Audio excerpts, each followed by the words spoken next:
Olá, boa noite. Boa noite, boa noite. Boa noite, boa noite. Vamos começar. Nailton Cazumbá já chegando.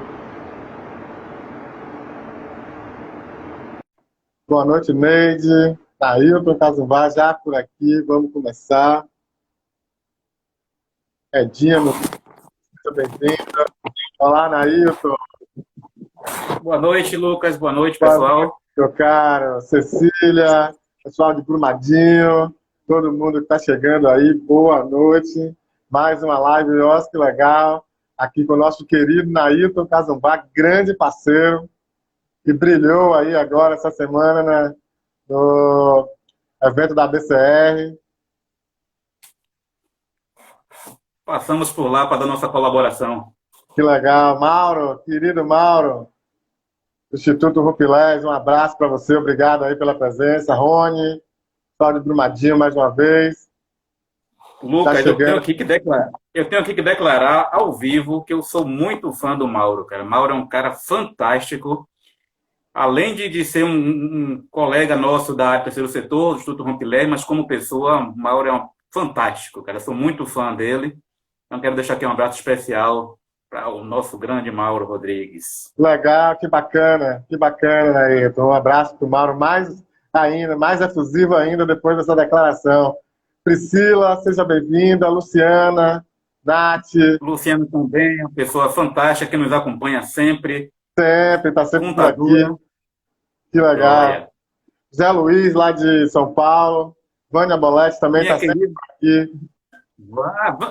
Vânia da Pai, lá de São Paulo, Taquarituba. Ah, que Uma bacana. captadora de recursos fantástica, leva muito recursos para a Pai. Grande Opa, abraço também para minha querida Vânia. pô, que bacana. Só gente bacana. O César, então, a gente vai fazer uma live dia 2. O César e a Maristela, grandes figuras lá do Espírito Santo, fazem um excelente trabalho também com o Mirós. Vão fazer uma live dia 2. Eu não lembro aqui o horário de cor, mas vai ser dia 2 e todo mundo recomendo fortemente, hein, Nailton? César merece também nossas reverências, né? César e Maristela fazem um trabalho fantástico lá no Espírito Santo, levando o marco regulatório, relações com o poder público e OSC por todo o Espírito Santo, e Todos aí os também municípios, merece nossa eles já reverência. fizeram trabalho em todos os municípios do Espírito Santo, que ele me disseram. Nós estivemos juntos lá na atividade que fiz, foi muito bacana, a contribuição sensacional, porque queira ou não queira, a gente anda por aí e traz muito essa perspectiva, essa visão nacional, né, de quem rodou. E eles estão lá, conhecem a legislação do Espírito Santo, das cidades lá, conhecem os municípios, conhecem a cidade, conhecem as pessoas. Então, essa troca de experiência entre a perspectiva nacional e a perspectiva local, né, de que eles conhecem, foi sensacional, assim, uma das melhores atividades que eu fiz, uma parceirada muito boa, e deixamos, Nailton, já na época, uma ideia de que teríamos que fazer um intercâmbio Bahia-Espírito Santo, no nós dois, eles dois, vamos pensar aí uma captação para a gente tentar fazer esses corona passar, para a gente tentar ver como é que a gente viabiliza isso, fazer. Maristela também já deu o ar da graça aqui, e vamos aproveitar para fazer a disputa de quem é que tem a melhor muqueca do Brasil. Com certeza. Muito bom, muito bem lembrado. Vamos fazer essa disputa, além de discutir bastante. Carla Cristina, que sempre está por aqui também, o Zé Guiné está aqui, daqui da Bahia, também faz um trabalho bacana. Então, todo mundo que está A outra, chegando.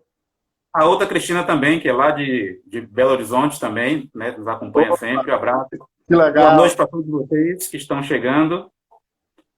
Pronto, aqui, Maristela já disse. Olha, então a live com Maristela e César, quinta-feira, dia 2 de julho, às 14 horas. Não percam, viu? Altamente recomendável.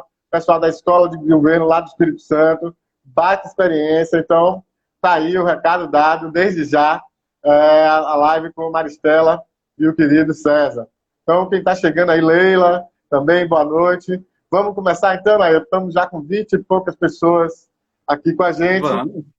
Vamos começar. Então, para quem não conhece, quem está chegando hoje, meu nome é Lucas Seara, sou advogado, estou aqui, coordenador do projeto Oscar Legal, e fazendo as lives, a gente sempre tem feito as lives a rigor, às terças-feiras, às 18 horas, vez por outra a gente faz em outro dia, aí, por conta da agenda dos convidados e tal, mas a rigor é na terça-feira, às 18 horas, E o projeto Bosque Legal é um projeto voltado ao fortalecimento das organizações da sociedade civil a partir da disponibilização de instrumentos e de informação jurídica para a gestão das organizações. A gente conta sempre com convidados muito especiais que trazem temas muito bacanas aqui. Já tivemos uma série de convidados e hoje a gente está mais uma vez com o querido companheiro Nailton Cazumbá. Então, Nailton, se apresenta aí, a bola está contigo.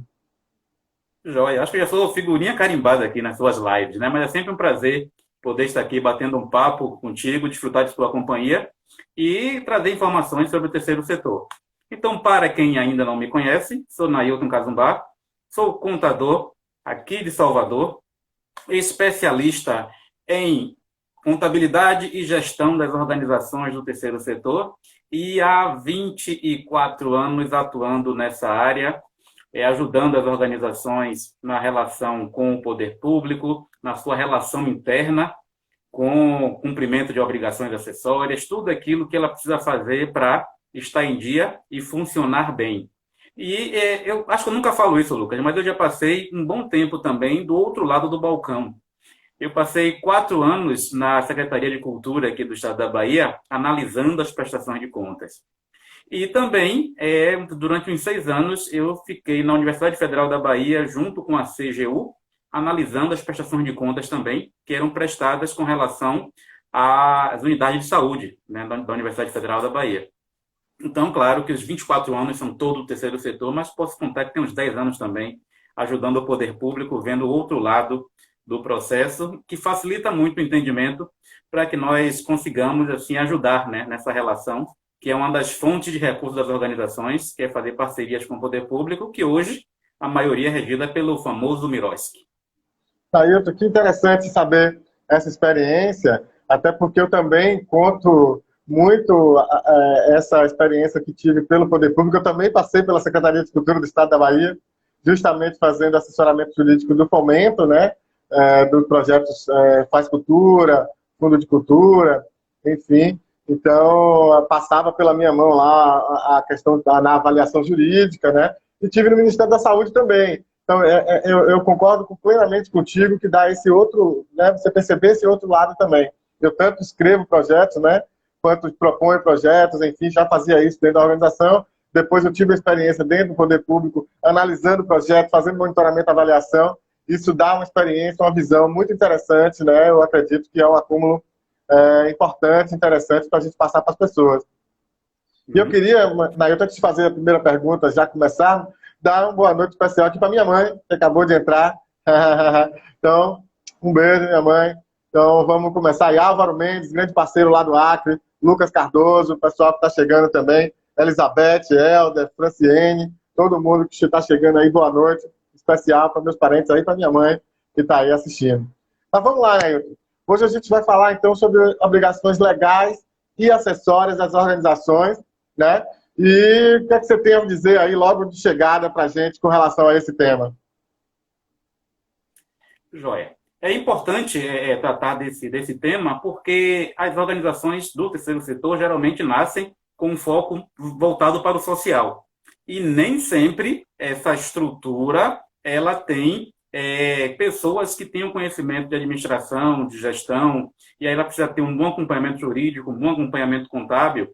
Mesmo essas entidades, na maioria das vezes, não precisando pagar tributos, ter essa atividade belíssima social, os órgãos de fiscalização e controle são mais um CNPJ existente no país. Então, tem que cumprir muitas obrigações, cumprir a legislação. Então, é interessante que ela tenha conhecimento do que cabe, do que não cabe para ela, o que ela tem que fazer para atender às obrigações legais, aquilo que está previsto na lei como obrigação principal, mas também tem aquelas obrigações acessórias, que são as obrigações decorrentes de alguma outra obrigação principal. Então, uma coisa que é bem interessante, as organizações, na sua grande maioria, não têm a obrigação principal de pagar tributos. É imune ou é isenta. Mas ela tem as obrigações acessórias, que é fazer retenção na fonte, que é declarar tudo que ela reteve de pessoas físicas, pessoas jurídicas. Então, é esse o foco de hoje. Nós falamos um pouquinho do que a lei traz como obrigação para as organizações e aquelas outras exigências que decorrem do fato delas serem parceiras do poder público, ou de terem titulações, ou de serem imunes, ou de serem isentas, para que nós tenhamos essas informações para que o controle seja mais efetivo. O controle que eu digo é acompanhar se tudo está dentro dos conformes. Né? Aquela questão que a gente chama de compliance. A palavra é bonita, mas, na verdade, o que ela quer dizer? Que é um conjunto de procedimentos para que as organizações estejam em conformidade com aquilo que está no seu estatuto, nas suas regras, na legislação, ou seja, cumprir em problemas, que nós sabemos que quando os problemas chegam são graves, né? Pagar multa ali, não consegue uma certidão negativa ali, não consegue abrir uma conta bancária, às vezes por inobservância a detalhes que está em alguma legislação, e são várias leis. Então, a gente vai pincelar aqui um pouquinho algumas dessas situações, algumas dessas exigências. Então, Nailton, vamos fixar uma coisa, porque muitas vezes a pessoa é menos informada, enfim, ela entende, não, eu não pago imposto, então eu não tenho obrigação nenhuma, eu não preciso me dirigir, não tenho nenhum tipo de relação com a Receita Federal, com o INSS, sei lá, com os órgãos arrecadadores, porque eu não pago imposto, eu sou isenta. Não é bem assim, né? É isso que você está dizendo. Na verdade, é totalmente o contrário. Ou seja, a instituição existe, ela tem um estatuto, ela tem um CNPJ, ela tem obrigações a cumprir. Dessa relação existem os ônus e os bônus. Os bônus é a possibilidade de não pagar tributos, é a possibilidade de receber recursos públicos para executar projetos, e tem os ônus, que é cumprir toda essa gama de obrigação que existe na legislação. Então, eu sempre costumo dizer, e até repetir, que para a Receita Federal não existe OSC, não existe entidade sem fins lucrativos filantrópica. Existe um CNPJ. Esse CNPJ, infelizmente, tem que cumprir também as obrigações que cabem. Às vezes, as OSCs têm mais obrigações acessórias do que uma empresa comercial que visa lucro e que paga imposto. Mas, ao deixar de cumprir essa regra, tem o problema de depois ter cobrança de multa, não conseguir emitir uma certidão negativa de débitos, que a gente sabe que é imprescindível para um monte de coisa. Então, toda essa gestão, esse acompanhamento, esse controle interno precisa haver mesmo nas entidades que sejam de saúde, de assistência social, que cuide de crianças, que cuide de velhinhos. Independente da ação social, ela é uma instituição, ela tem um CNPJ, vai ter que cumprir realmente. Infelizmente, temos que estar a par disso aí, para não termos problemas com os órgãos de fiscalização. Legal, Nailton. Rapidamente, então, só cumprimentando a turma que chegou aí. Márcio França, do Rio, está sempre com a gente. Helena. Márcio. Isso. Eloy, Mauricélia, João Buga Lachê, lá de Camaquã. Oswaldo. Professora Candice Araújo, acabou de entrar aí também. Candice Araújo, da plataforma Miroski, querida. Josete, o Cadu, que está sempre com a gente, trabalha com organizações que lidam com animais, enfim, ambientais. Vivi Lopes. Joseval, Adriana Porpino, que é uma parceirona do Projeto Asco Legal. A gente está discutindo bastante aí na Casa de Omulu, discutindo muito as questões de terreiros de candomblé, de como ajeitar a parte de gestão, de estatuto. Então, a todos aí, muito obrigado pela audiência e pela companhia. Mas vamos lá, Nailton. A primeira obrigação legal, então, que a gente tem começa ali, né, na Constituição da organização, que é o estatuto, não é isso? Isso. No nascimento já começa algum tipo de obrigação. Um grupo de pessoas quer fazer uma associação ou alguém quer doar um patrimônio para virar uma fundação, já vai começar a ter obrigações a cumprir, obrigações legais. Então, esse estatuto, que é o documento que vai reger a instituição, que vai trazer normas, vai definir sede, estrutura, quem pode ser eleito, a estrutura administrativa, como vão ficar os patrimônios, de onde vem a receita. Esse documento, para ter validade, precisa ser registrado no cartório de registro de pessoas jurídicas. Então, no nascimento da instituição, né, logo no momento do parto, ela já tem essa obrigação de registrar esse documento no cartório, bem como a ata de constituição. E depois disso, todos os atos que decorrerem da vida da instituição vão precisar também ser registrados no cartório, de preferência no mesmo. Então, não é só registrar o estatuto na sua origem. Se lá na frente tiver uma eleição de diretoria, essa ata precisa ser registrada no cartório para ter validade. Se as aprovações das contas, né, a cada ano deve ter uma assembleia para verificar as contas, se está tudo ok, o relatório de atividades, também precisa haver um registro. Houve uma necessidade de alterar o estatuto, essa ata também precisa ser registrada no cartório. Então, essa obrigação legal já começa desde a origem. E como muitas pessoas pensam, não é só registrar a instituição no cartório que vai dar vida legal a ela, vai dar vida jurídica. A vida legal ela Perfeito. vai precisar fazer registro na prefeitura para conseguir um alvará de funcionamento, uma inscrição municipal, definir as suas atividades que estão no estatuto com os chamados CNAE, né, que são os Códigos Nacionais de Atividades Econômicas, ela tem que ter isso bem delineado, principalmente aquelas que forem buscar recursos via lei de incentivo. A grande maioria hoje consegue sobreviver com o CNAE, que é atividades associativas não indicadas anteriormente, super genérico. Mas se ela quiser conseguir recursos, por exemplo, na Lei de Incentivo à Cultura, na Lei Joana Rouanet, ela precisa ter um CNAE dizendo que ela tem atividade de cultura. Se for esporte, é a mesma coisa. E ainda ser registrado na Receita Federal para ter o seu CNPJ e indicar o seu representante legal. Então, já no nascimento, já temos essas obrigações a cumprir. E, além disso, registrar a organização no INSS, registrar na Caixa Econômica para fim de FGTS, mesmo que não tenha nenhum colaborador, nenhum empregado, precisa ter esses registros. E, atualmente, né, de uns anos para cá, tem que ter o certificado digital, como qualquer CNPJ, para poder fazer as suas operações, enviar declarações. Ainda é possível fazer procurações para que um contador com certificado digital dele tenha acesso e faça tudo.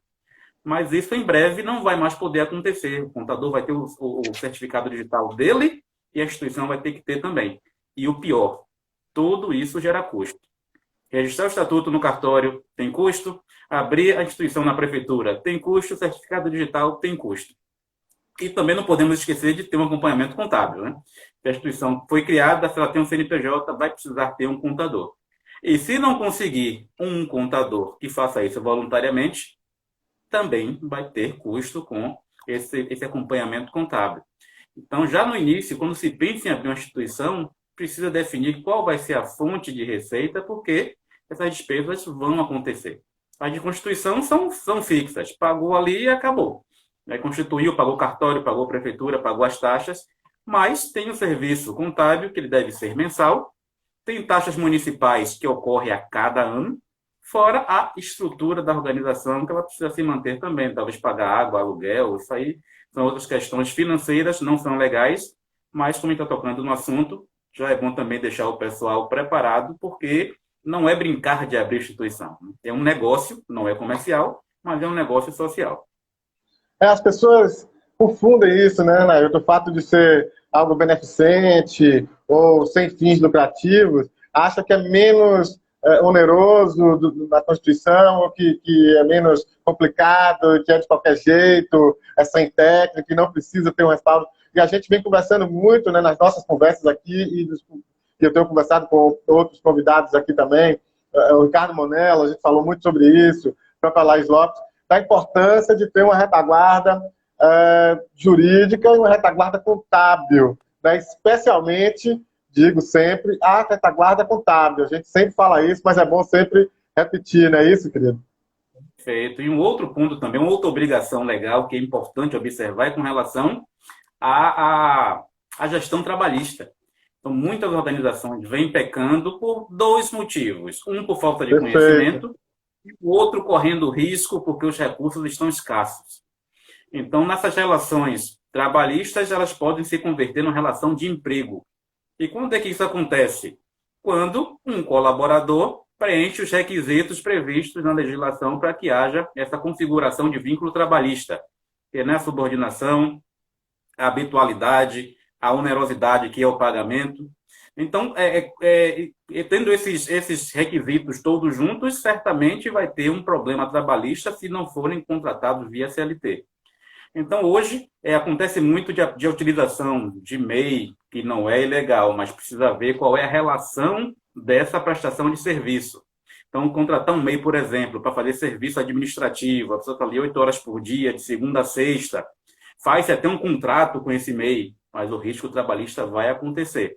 Então, esses cuidados precisam ser observados, como se paga a pessoa física através de nota fiscal ou de RPA, né, o recibo de pagamento autônomo, tem incidência de alguns tributos que precisam ser retidos na fonte, e muitas vezes a organização não sabe, ou sabe e corre o risco, até por uma questão de não ter opção.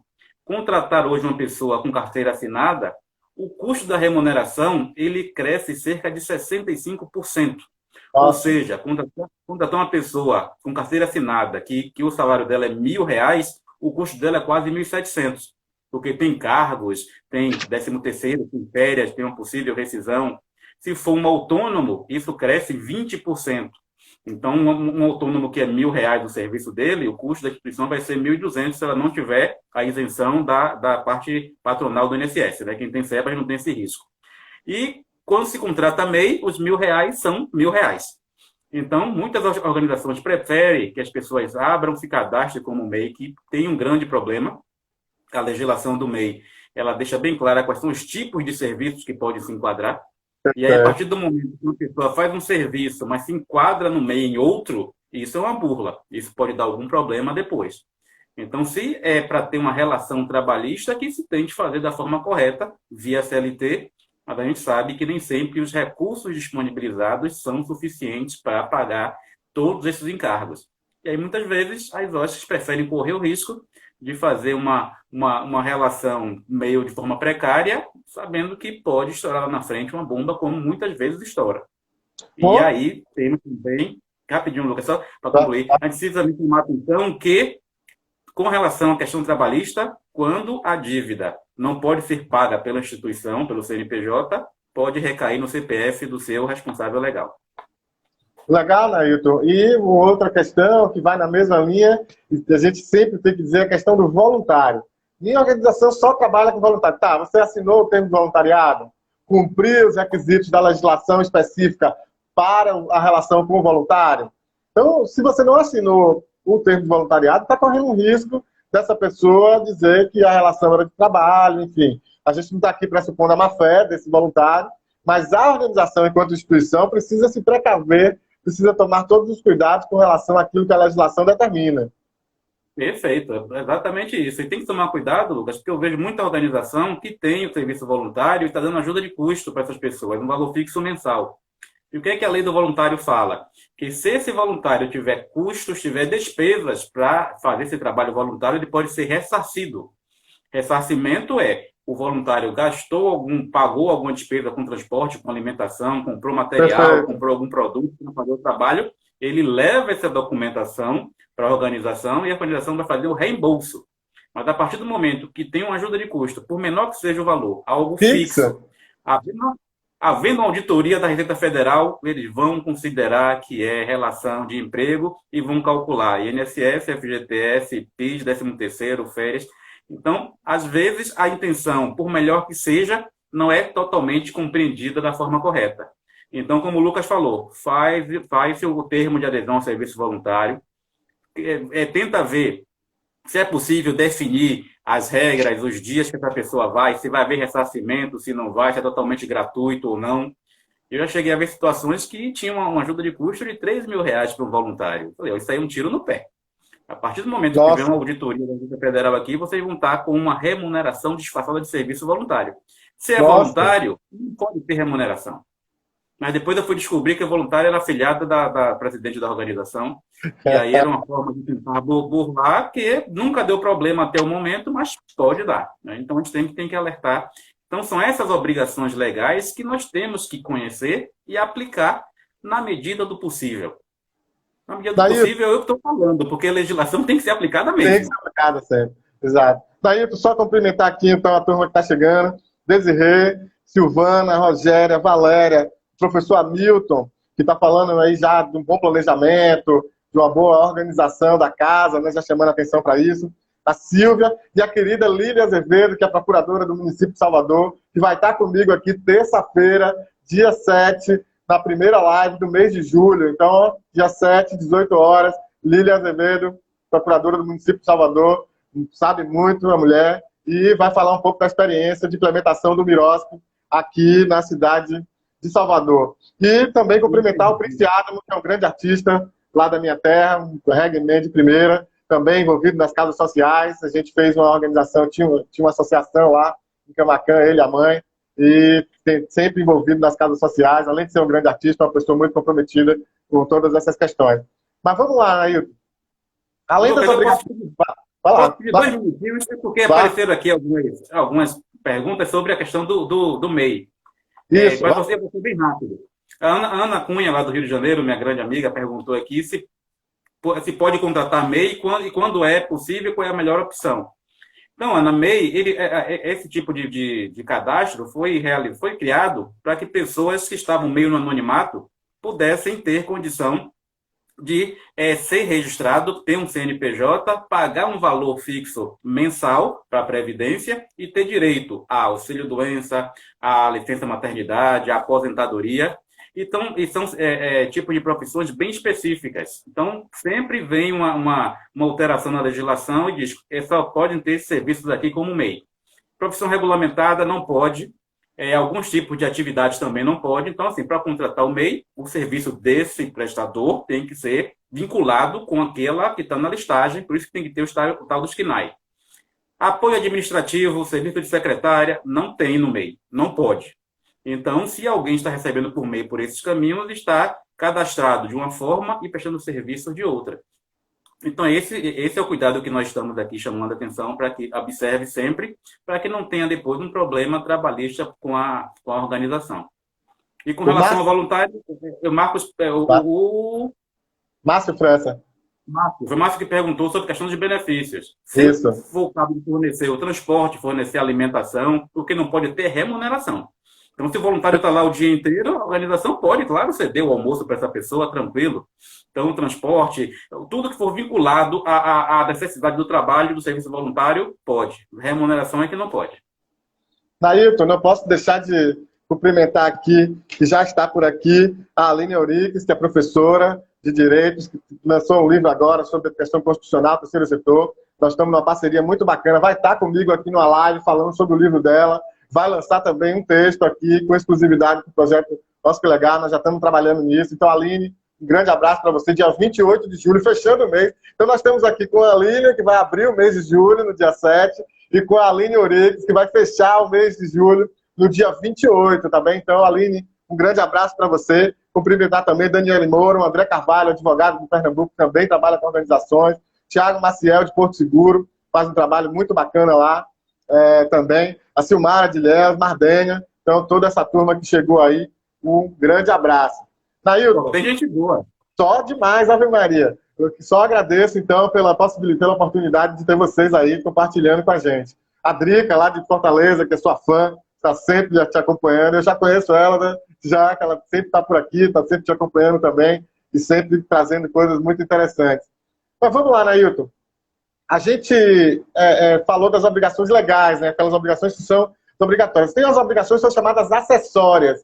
Quais seriam esse conceito de acessório, né? Por que esse conceito, na verdade? Até pela própria terminologia, acessório é algo que não é o principal. Né? É algo que é complementar, que é coadjuvante. É algo decorrente de uma obrigação principal. Então, as organizações ela pode até por algum momento não ter a obrigação principal. Foi como eu falei no início, de ela não ter a obrigação principal de pagar impostos. Mas não tira dela a obrigação acessória de apresentar várias declarações para os órgãos de fiscalização e controle. As entidades não pagam impostos, então não tem a obrigação principal. Mas quando ela faz pagamentos a pessoas físicas e jurídicas, ela tem a obrigação acessória de fazer várias retenções na fonte de tributos.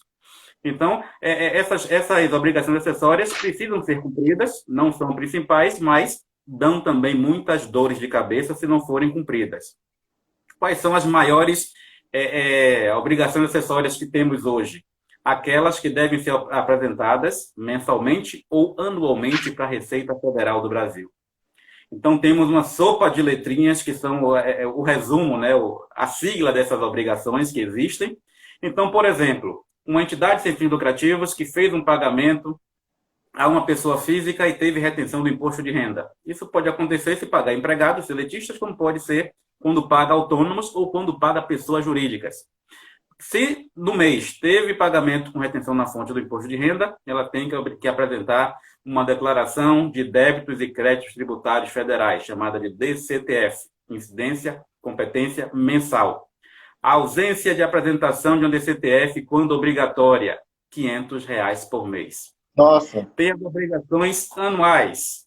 A escrituração contábil digital, quando couber, a escrituração contábil fiscal para qualquer uma, Então, assim, claro que a gente não está aqui tratando diretamente com os contadores, mas é só para entender que, mesmo que a organização, às vezes, não tenha movimento, não tenha despesa nem receita, ela talvez tenha que apresentar algumas declarações dessas sem movimento para cumprir a obrigação acessória. Então, não é porque também a organização foi aberta, por enquanto não entrou um centavo, que ela não tem a obrigação. Muito pelo contrário, ela tem a obrigação. E é uma coisa teoricamente simples, que talvez seja apresentar essa declaração dizendo não tive movimento. Mas para apresentar essas declarações, por vezes, precisa ter o certificado digital e quase certamente vai precisar de um profissional de contabilidade para fazer isso. Tem até gestores que, para economizar ou por não ter condições, tenta fazer. E, às vezes, sai muito pior do que ter contratado alguém para fazer. Então, é isso que tem que ter em mente desde a constituição da organização. Se ela for criada, se ela for registrada, ela vai precisar cumprir essas obrigações acessórias. Se tiver movimentação, aí que não tem jeito. Tem movimentação, tem que registrar na contabilidade, porque né, a movimentação financeira tem que ser registrada, e aí essas demonstrações vão deixar de ser sem movimento, né, vão ser com movimento. E essa movimentação precisa ser demonstrada, algumas mensais, algumas anuais. Então, se uma organização tiver movimentação, não fizer sua contabilidade por um ano, por exemplo, ela pode chegar a ter 10 mil de multa no ano seguinte, porque não apresentou as mensais, não apresentou as anuais, e isso pode dar esse problema todo. Então, muitas vezes a pessoa cria uma organização, coloca na gaveta para esperar um ano para poder fazer parcerias, e nesse ano, se tiver movimentação, se os associados fizerem contribuições numa conta corrente dessa organização, então tudo isso tem que ser levado em consideração para que não haja esse tipo de falha. Então, cumprir a obrigação acessória é fazer com que as declarações sejam apresentadas de uma forma tempestiva, né? Se perder o prazo também tem multa. Então, precisa ter esse acompanhamento. É por isso que eu sempre digo também, uma organização não pode viver sem a assessoria contábil, porque é obrigação cumprir todas essas regrinhas. O jurídico é fundamental também, mas eu acho que ela consegue, talvez, sobreviver sem movimento, sem um advogado. Porque se não tem movimento, não tem causa, não tem orientação, mas o contador tem que ter, não tem jeito. Então, é isso que tem que estar na mente das pessoas que atuam no terceiro setor e também os colegas contadores se especializarem nessas ações que são específicas para o terceiro setor. Não é a mesma coisa de uma empresa comercial. Então, são regras diferentes e tem que ter comportamento diferente. É muito interessante isso que você traz, Neilton. Eu, particularmente, não sabia que podia chegar... Olá, Neilton. Oi, oi, oi. Vocês ouvem aí, gente? Nailton não está me ouvindo. Vocês ouvem? Nailton caiu. Ouvindo? Estão me ouvindo. Nailton, você caiu. Sua conexão parece que não está legal. Você deu uma caidinha aí. Não está ouvindo. Eu vou sair e volto. Beleza, beleza. Estou sem te ouvir. Beleza. Então, gente, Nailton teve um probleminha aí de conexão, mas já está voltando. Ele saiu e volta para poder a gente consertar isso. Tá bem? Então, nós vamos seguir. Então, só para confirmar para vocês, terça-feira que vem, dia 7 de julho, Lília Azevedo aqui, procuradora do município de Salvador, e a gente vai falar sobre a experiência de implementação do Miros na cidade de Salvador. Vai ser muito bacana. Lília tem muito a contribuir aqui com a gente. Tá? Vamos ver se Nailton já está voltando. Vamos lá. E a gente já traz o Nailton de volta, que teve um probleminha de conexão, mas já estamos voltando. Aí, Nailton. Está de volta? Estou ouvindo agora. Pronto, legal. Aproveitar então que a gente já parou um pouquinho, eu vou cumprimentar a turma que chegou aí também. A Gabriele, o doutor Ladislau Porto, que é advogado também de uma instituição, de uma associação canábica, que a gente tem uma parceria aí com na Constituição da Federação, né, das instituições do Brasil. A Drica, que eu já falei, Maria do Rosário, a Márcia Guiar, a Nadir de Salvador, Marilene, a Federação das APARs de Ceará, né, que está aí também. Legal. André, a Daniele Torres, a Gabriele Vieira, que foi do Confoco também, aqui da Bahia, grande parceira. O Biratã, que mandou um alô aí pra gente também. O Alisson o Louro Contador e a Integrar, que é de Maceió, Alagoas. A todos, muito obrigado pela audiência aqui, pela companhia. E seguimos. Mandem suas perguntas aí que a gente vai respondendo na medida do possível. O bate-papo aqui está só começando. É o professor conhecidíssimo, professor Bira. Queridão, professor Bira. um obrigado aí pela sua audiência. Você é uma referência também, professor da UFBA. Eu assisti sua live outro dia aí sobre prestação de contas para organizações religiosas, muito bacana, até compartilhei lá no nosso WhatsApp, nas nossas redes sociais. Então, a Rosângela Toga Cambriá, que é lá de Amazonas também, né? Ele trabalha com organizações, acompanha o projeto, estive comigo, você conhece também, que bacana. Um abraço para Manaus e para a Rosângela. Então, vamos lá, Nailton. Outras obrigações. Eu queria fazer, na verdade, um comentário antes de você cair, que era o seguinte, essa coisa, né, acessório, talvez seja menos importante do que o principal, né, pela tecnologia. Mas, ao contrário, né, a obrigação acessória ela é tão importante quanto a obrigação dita principal, não é isso? Isso, na verdade é um conjunto, né? Só é uma subdivisão, porque a principal é aquela que tem um fato gerador, que tem aquela incidência mais pesada, e a acessória é complemento em decorrência dessa primeira obrigação. Mas, como eu falei, as entidades, na grande maioria, não pagam impostos, mas tem grandes obrigações acessórias na área tributária. Então, o fato de ela não pagar impostos acaba acarretando outras obrigações que ela acaba tendo que cumprir também. Uma pergunta interessante aqui da Dilma Rodrigues. A OSP precisa ser vinculada ao sindicato? Não necessariamente. Qualquer empregador hoje, ele pode se associar, né, se sindicalizar, na verdade, que seria o sindicato patronal. Então, assim, os empregados dessa organização, eles podem escolher ou não ser sindicalizados depois da reforma trabalhista. Mas as pessoas jurídicas, os empregadores, não são obrigados. É sempre recomendável que tenha um sindicato para representar, mas se não tiver também, não vai estar cometendo crime nenhum.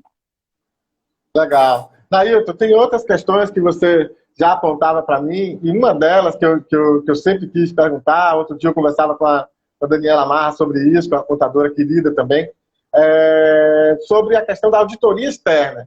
Sempre me pergunto se é obrigatório, se não é obrigatório. Eu sei que para as OCIPs tem um outro peso, isso, enfim. O que é que você tem a dizer aí para a gente com relação à auditoria externa? Joia. A auditoria externa, ela é exigida em algumas situações, então não é de uma forma ampla e geral. Você falou das OCIPs. Se uma OCIP fizer um termo de parceria com o poder público, e esse termo de parceria tiver valor acima de R$600 mil, a lei já prevê, a lei de OCIP, que precisa fazer uma auditoria independente. As entidades que forem certificadas como beneficente de assistência social, né, tiverem o SEBAS, e tiverem receita anual acima de R$4.800.000, precisam fazer auditoria independente. As outras não precisam, salvo se algum financiador específico, algum patrocinador de projetos exija. Mas, de uma forma geral, a grande maioria das organizações não tem essa obrigação. Mas quem puder fazer, vai ter um belo instrumento de credibilidade, de transparência, de aderência às normas, porque terá alguém, um profissional habilitado, registrado no Conselho de Contabilidade, que tem também o Cadastro Nacional de Auditor Independente, que vai verificar a entidade, vai verificar suas demonstrações contábeis e vai emitir um parecer se está adequado. Então, isso dá mais pontos para a organização. Mas aquelas que não estão na obrigatoriedade não precisam se preocupar em ter, obrigatoriamente, uma auditoria independente. Quem puder ter, eu sempre recomendo, mas precisa verificar se algum financiador, geralmente financiador internacional, exige que tenha auditoria. Quem tem parceria com o poder público não precisa ter, porque tem a fiscalização do próprio órgão público e dos tribunais de contas. Então, para as pessoas ficarem um pouquinho mais tranquilas, né, não tem essa obrigatoriedade de fazer a auditoria independente, mas quem puder fazer, pode sim. Legal, Nailton. Boa, então, esclarecido aí, a auditoria externa ela não é obrigatória só em determinados casos, ela não é obrigatória no geral, ela é obrigatória para determinados casos. Então, que fique bem claro isso aí. O Helder, ele pergunta, quais são os movimentos que o setor público tem feito para se aproximar das OSCs? Eles veem as OSCs como prestadora de serviço. Helder, essa semana a FGV Direito, com o GIF, lançou uma pesquisa sobre esses anos de implementação do MIROSCO. Então, você tem uma parte, né, da pesquisa sobre a percepção dos gestores, outra parte que é sobre a percepção das próprias organizações, e uma parte um pouco mais acadêmica. Muito rica essa pesquisa, sugiro e recomendo, dá uma analisada nisso, tá? É um quadro, um perfil muito interessante, ficou bem bacana a pesquisa, desde já parabenizo aqui, eu participei do debate no dia do lançamento, parabenizo aqui a FGV e o GIF pela iniciativa, e muito interessante. Então, para você que está aí perguntando, Helder, vai lá no GIF, no site do GIF, que tá lá a pesquisa. O pessoal da Organização Aranha, de Brumadinho, que pediu uma ajuda aí, que está com algum enrosco lá com relação ao edital e a sua documentação. Escreve para a gente, a Cecília vai colocar aqui o nosso contato na tela, então você escreve para a gente, que a gente vai tentar aí desenrolar isso da melhor forma possível. Tem o WhatsApp também nosso, tá? Que você pode entrar em contato e a gente, quem sabe, de repente pode dar uma ajuda nessas questões, tá bom? Então é o que a gente pode fazer a princípio, tá certo? Nailton, então vamos retomando aqui. Você falava muito e citava a questão de novas obrigações que estão vindo por aí. Como se já não bastassem essas aí, a gente tem outras que vêm por aí, que são a LGPD, né, Lei Geral de Proteção de Dados, Lei de Acesso à Informação. Então fala um pouquinho para a gente aí dessas novas obrigações vindouras, até para que as organizações possam já ir se organizando nesse sentido.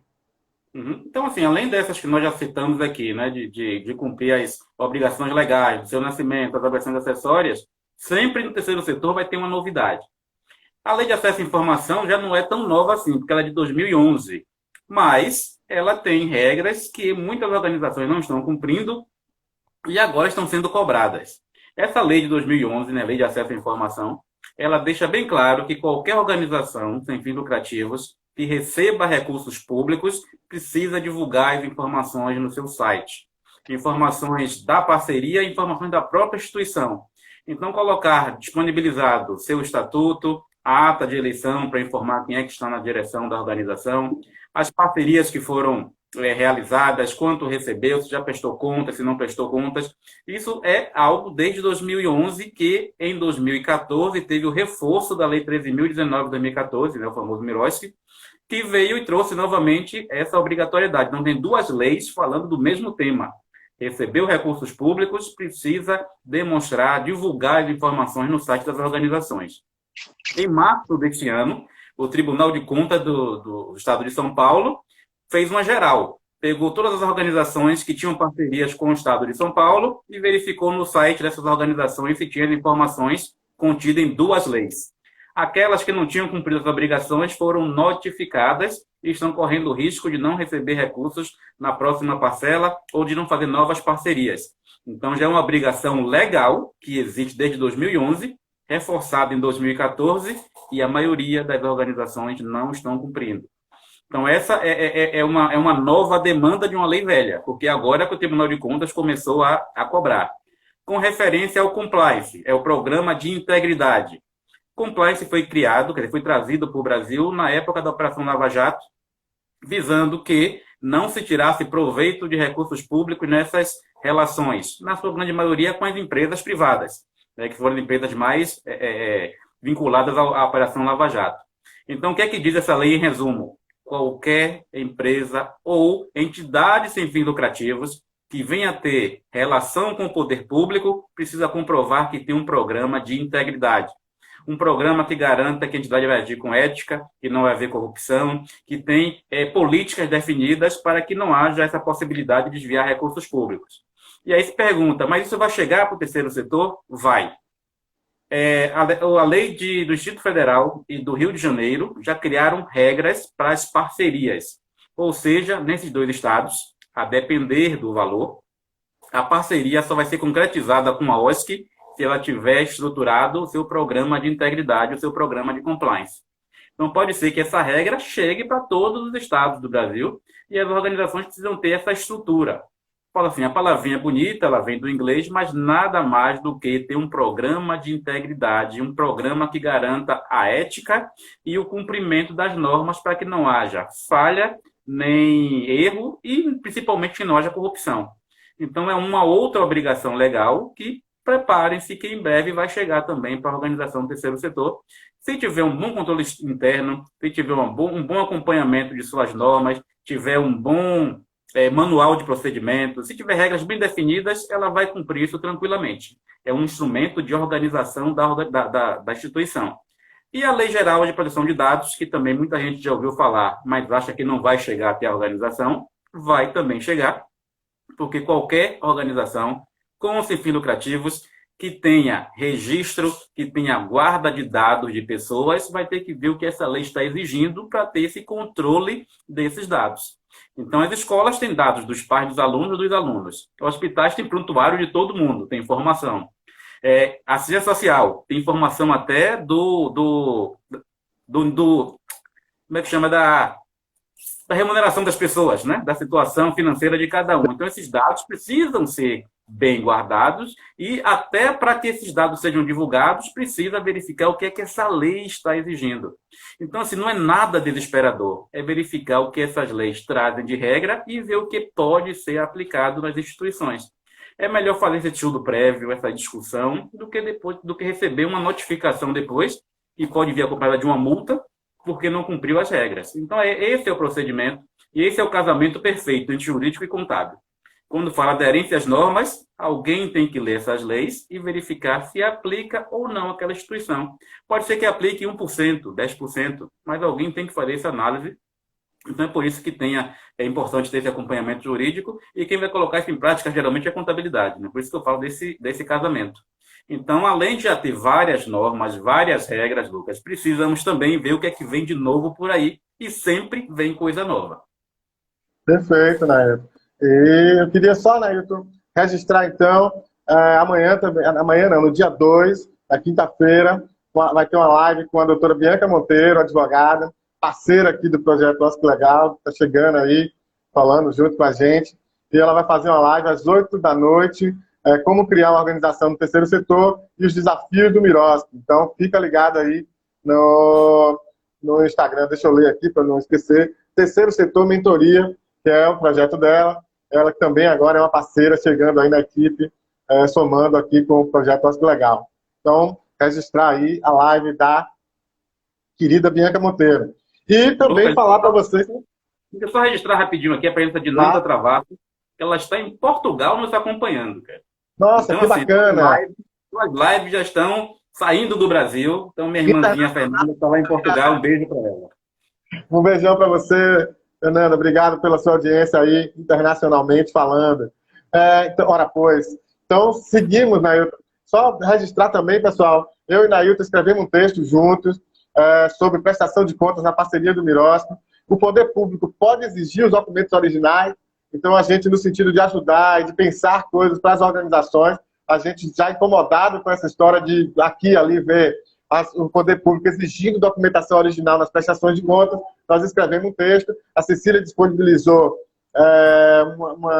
um link aí, para quem quiser acessar e baixar, mas está lá, se você não pegou o link aí, você pode ir no site do projeto, www.osclegal.org.br, www.osclegal.org.br, e está lá na cara logo, você já vai ver lá a estação de contas no Mirosp. O poder público pode existir. Já tivemos 600 e poucos acessos. Então, estamos bem... É um texto que está bem lido, na verdade. A gente tem 3 semanas, 2 ou 3 semanas no máximo que lançou, e já tivemos 600 acessos e retornos muito interessantes do pessoal fazendo comentários, deixando várias impressões bacanas. Então, isso tem deixado a gente muito alegre. Nailton, faltamos, então, 10 minutos, 11 minutos para o nosso encerramento. Vamos, então, começar a fechar aí o entendimento, né? Na verdade, eu queria cumprimentar também o pessoal do Acre, grandes parceiros, Álvaro, Elisângela, Eleazar. Gente, quero voltar ao Acre, hein? Já estive aí 7 vezes, quero voltar mais uma, que sempre muito bem servido, aquele feijãozinho lá da Elisângela. Isso aqui é o queixo, hein, Nailton? Já queixando o feijãozinho daqui. Então vamos lá, Nailton. Vou com você.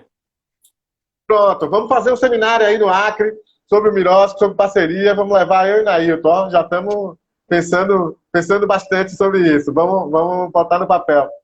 Nailton, então, já para a gente ir fechando, qual outra dica boa que você teria para as organizações nesse sentido do fortalecimento da gestão contábil das organizações do terceiro setor, sejam elas com parcerias formadas ou não, para a gestão dos voluntariados, enfim, da gestão contábil dessa organização. É bom deixar claro aqui que a contabilidade ela não é só uma técnica de registro de fatos e elaboração de demonstrações contábeis. A própria contabilidade em si, por ser uma ciência, ela tem algumas normas, algumas regras, e ela pode trazer benefícios para a gestão da organização. Então, quanto mais próximo o contador tiver da gestão, vai ser muito melhor, porque ele vai conseguir auxiliar, claro, se for um contador que tenha um mínimo de conhecimento no terceiro setor. Então, com relação aos benefícios fiscais, imunidade e isenção, as organizações têm esse direito constitucional ou legal de não pagar tributos, mas não há algo simplesmente que ela nasceu e diz, não vou pagar, porque eu sou uma associação. Existem os requisitos da lei. Então, é necessário também verificar o que é que a legislação exige que a organização cumpra para que ela goze desses benefícios. E tanto com questão da imunidade como da isenção, a contabilidade consta lá como requisito. Então, a organização não vai ter fins lucrativos, vai aplicar os recursos no país, nos seus fins sociais, ótimo, mas se não tiver uma contabilidade organizada, ela pode deixar de gozar desses benefícios. Para fazer parcerias com o poder público, a mesma coisa, né? A legislação deixa bem claro que o estatuto precisa prever que a contabilidade vai ser feita de acordo com as normas de contabilidade.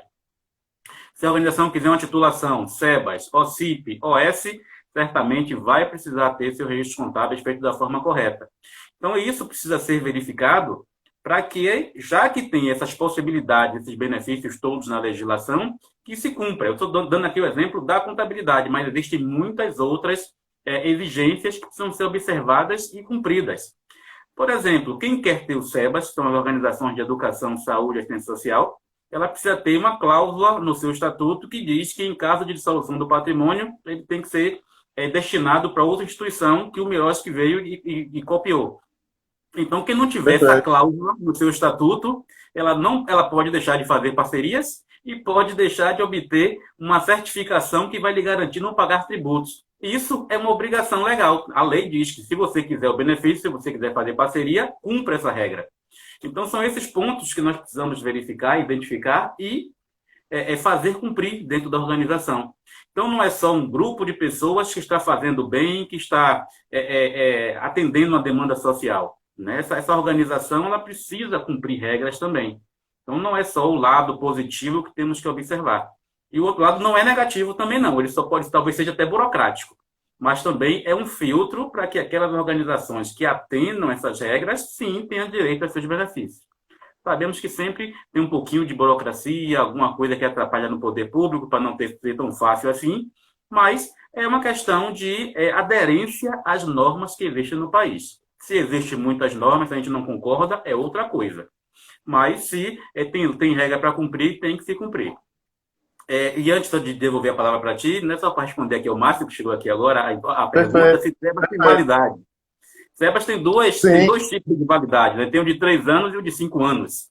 Depende do faturamento anual. Então, validade tem, Márcio. Algumas têm que renovar a cada 5 anos e outras têm que renovar a cada 3 anos. Então, depende do faturamento, mas geralmente na portaria sai, dizendo qual é o prazo que vence, mas vai ser 3 ou 5 anos.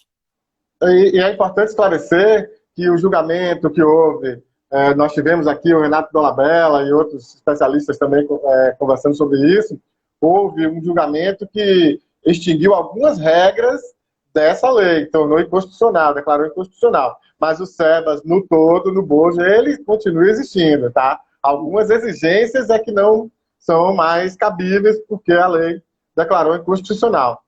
Perfeito. Bom, a gente está fechando. Tinha algumas perguntas ainda, a gente acha sempre pouco, quando a gente começa a engrenar na conversa, o tempo acaba, o Instagram é fatal, não tem recurso com ele, se dá 1 hora ele termina. Eu queria, então, já ir despedindo aqui, agradecer ao Nailton, mas já falar o seguinte com vocês, a novidade dessa semana, o programa Terceiro Setor Revista, que vai ao ar toda quarta-feira, 19 horas, no canal Filtro de Barro no YouTube, né, o canal que a produção em parceria do projeto Oscar Legal com o canal Cuido de Barro. Ele vai deixar de ser na quarta-feira, 19 horas, e vai passar a ser todas as segundas-feiras, 16 horas, episódio novo. E com uma novidade muito boa, ele agora também vai para a TV. Exatamente, ele vai para a TV Quirimurê, que é a TV dos movimentos sociais. Então a gente está muito feliz que o nosso programa, além de estar disponível no YouTube, ele também vai ser transmitido pela TV Quirimurê, toda quarta-feira, 16 horas, Terceiro Setor Revista. É um programa gravado, não é uma live, né? Não é ao vivo, é um programa gravado, sempre com especialistas e com dicas práticas para as organizações. Então, muita felicidade para a gente que o nosso programa esteja agora também na TV Quirimurê. Quarta-feira, aliás, terça-feira que vem, a próxima live, Oscar Legal, com Lília Azevedo, procuradora do município de Salvador, 18 horas, aqui mesmo, no Instagram, Oscar Legal, tá bem? Então, vou contar com todo mundo por aqui e quero ver todo mundo por aqui. Então é isso, Nailton, muito obrigado mais uma vez. Deixa aí seu agradecimento para a turma. Joia, mais uma vez um grande prazer estar aqui contigo, batendo esse papo gostoso, esse público também que nos acompanha. Muito obrigado pela presença de todos. Eu gostaria, Lucas, de avisar também que amanhã, né, no dia 1º, perfeito. vou estar fazendo uma live no perfil da Criando Consultoria, lá no Facebook, junto com o Arley Dias, que é um contador também de Minas, e nós vamos estar falando sobre compliance e contabilidade como instrumento para o terceiro setor. Aproveita, Nailton, fala do curso. Joia, o curso. Nós, esse mês de junho, fizemos um curso de gestão de organizações do terceiro setor. Um curso online, com aulas ao vivo, com 24 horas de duração, 6 módulos, cada um com 4 horas. Deu certo e nós vamos abrir uma nova turma para o mês de agosto. A grande diferença é que agora, no mês de agosto, as aulas vão ser ministradas ao vivo à noite, que esse de junho as aulas foram pela manhã. Então, deu muito certo, deu muito legal. A Aline Ourix, que passou por aqui, participou do nosso curso, né? Tive a honra de tê-la como aluna, nessa grande desenvolvimento do setor. Então, esse curso vai ser ministrado mais uma vez pela Iane Cursos, que é a nossa parceira para cursos. E quem quiser mais informações pode nos procurar nas nossas redes sociais. E também da Iane Cursos, é o curso de gestão de organizações da sociedade civil. Aspectos administrativos, tributários, trabalhistas, contábeis, lei de incentivo fiscal, sustentabilidade e parcerias com o poder público. Então, quem quiser participar desse curso, serão muito bem-vindos. Então, gente, altamente recomendável o curso aí com o Nailton Cazumbar. Amanhã live com o Nailton também. E aí, só para quem perguntou, essa live fica gravada, tá? Quem não pôde assistir, assistiu pela metade, como a Daniela Malvina, que chegou atrasada hoje. Daniela, beijo para você, minha querida. Tá lá no canal OSC Legal, OSC Legal, no YouTube. Então, ela fica gravada e fica disponível no YouTube para quem chegou depois. E para quem perguntou aí que não tinha entendido o nome da TV, o nome da TV é TV Quirimurê, canal 10.2, tá? Da TV digital. E o programa Terceiro Setor Revista, a gente vai ter a última edição da quarta-feira agora, quarta-feira, 19 horas, a segunda parte da entrevista com Bianca Monteiro. A gente vai dar uma parada no YouTube, porque a gente vai sincronizar com a TV. Então aí, na próxima segunda, dia 6, começa o programa número 1, começa a ser exibido na TV Quirimurê. Quando chegar no 8º, a gente segue junto, no mesmo horário que passar na TV, é o horário que estreia no YouTube.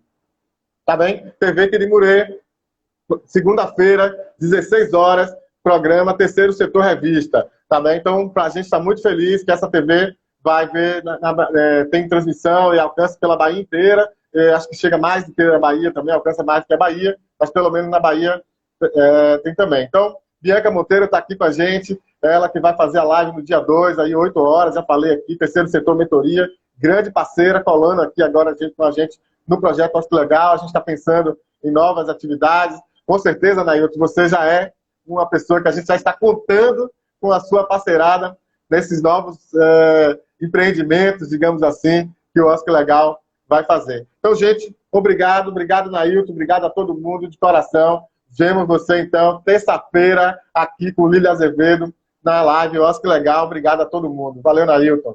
Tchau, tchau. Um abraço a todos. Obrigado mais uma vez.